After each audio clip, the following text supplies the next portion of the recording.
નમસ્કાર. ચાલો આજે આપણે ભારતના એક એવા ખાસ દિવસ વિશે વાત કરીએ જે ખબર છે આપણા સૌના જીવન સાથે સીધો જોડાયેલો છે. હા, અને એ દિવસ છે કિસાન દિવસ, એટલે કે આપણા દેશના ખેડૂતોનો, આપણા અન્નદાતાઓનો દિવસ. પણ એક મિનિટ, ક્યારેય વિચાર આવ્યો છે કે આપણે દર વર્ષે રાષ્ટ્રીય કિસાન દિવસ તો ઉજવીએ છીએ, પણ એ ખાસ 23 ડિસેમ્બરે જ કેમ? બીજા કોઈ દિવસે કેમ નહીં? આ તો બહુ મજાનો સવાલ છે, ખરું ને? ચાલો આજે આ જ સવાલનો જવાબ શોધીએ. તો આ સવાલનો જવાબ છે ને, એ એક બહુ જ ખાસ જન્મદિવસ સાથે જોડાયેલો છે. હા, એક જન્મદિવસ. અને એ જન્મદિવસ છે ભારતના 5મા વડાપ્રધાન શ્રી ચૌધરી ચરણસિંહનો. બસ આ જ કારણ છે. ખેડૂતો માટે તેમણે જે અદ્ભુત કામ કર્યું ને, એને સન્માન આપવા માટે, અને એમના થકી દેશના દરેક ખેડૂતને યાદ કરવા માટે એમની જન્મજયંતિને જ કિસાન દિવસ તરીકે ઉજવવામાં આવે છે.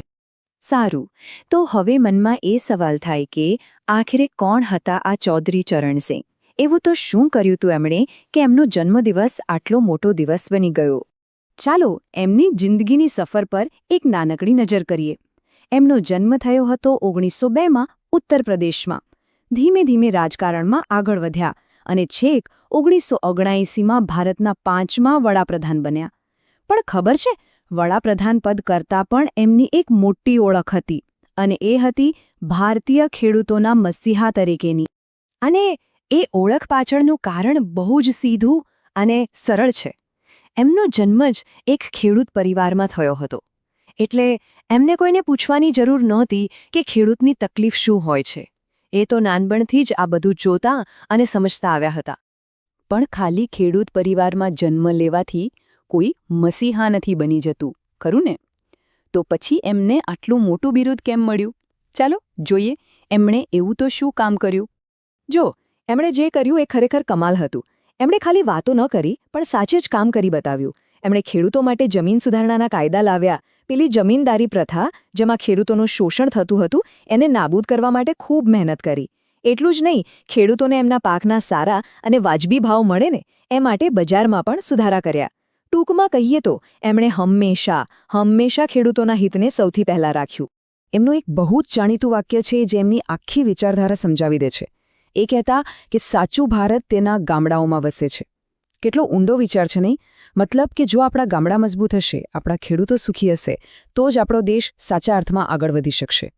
ઓકે, તો આપણે ચૌધરી ચરણસિંહ વિશે તો જાણ્યું, પણ આ દિવસની ઉજવણી આપણા બધા માટે શા માટે આટલી જરૂરી છે? ચલો હવે એ સમજીએ. કારણ કે જુઓ, આ દિવસની ઉજવણી ખાલી એક નેતાની યાદ કરવા માટે નથી. ના, બિલકુલ નહીં. આ દિવસ તો એક મોકો છે. ચૌધરી ચરણસિંહના બહાને આપણા દેશના કરોડો ખેડૂતોને જે દિવસ-રાત ખેતરમાં મહેનત કરે છે, એ દરેક અન્નદાતાને દિલથી યાદ કરવાનો અને એમનો આભાર માનવાનો દિવસ છે. અને એમનો આભાર માનવો કેટલો જરૂરી છે એ આ આંકડો જોઈને સમજાઈ જશે. શું તમને ખ્યાલ છે? આપણા દેશની અડધાથી પણ વધારે વસ્તી, 50%થી પણ વધુ લોકો સીધા ખેતી પર નિર્ભર છે. વિચાર તો કરો, અડધો દેશ. આના પરથી જ ખબર પડે કે ખેડૂતો આપણા દેશની કરોડરજ્જુ સમાન છે. આખી વાત એકદમ સિમ્પલ છે, પણ બહુ જ મહત્વની છે. જો સ્ટેપ 1, ખેડૂત ખેતરમાં અનાજ ઉગાડે છે.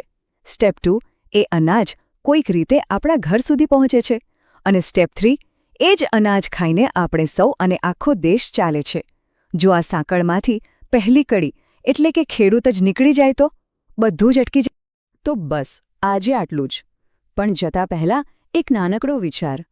હવે પછી જ્યારે પણ જમવા બેસું ને, ત્યારે થાળીમાં જે ભોજન છે એને એકવાર જોજો અને માત્ર 1 સેકન્ડ માટે એ ખેડૂત વિશે વિચારજો, જેમણે કેટલી મહેનત કરીને એ આપણા સુધી પહોંચાડ્યું છે.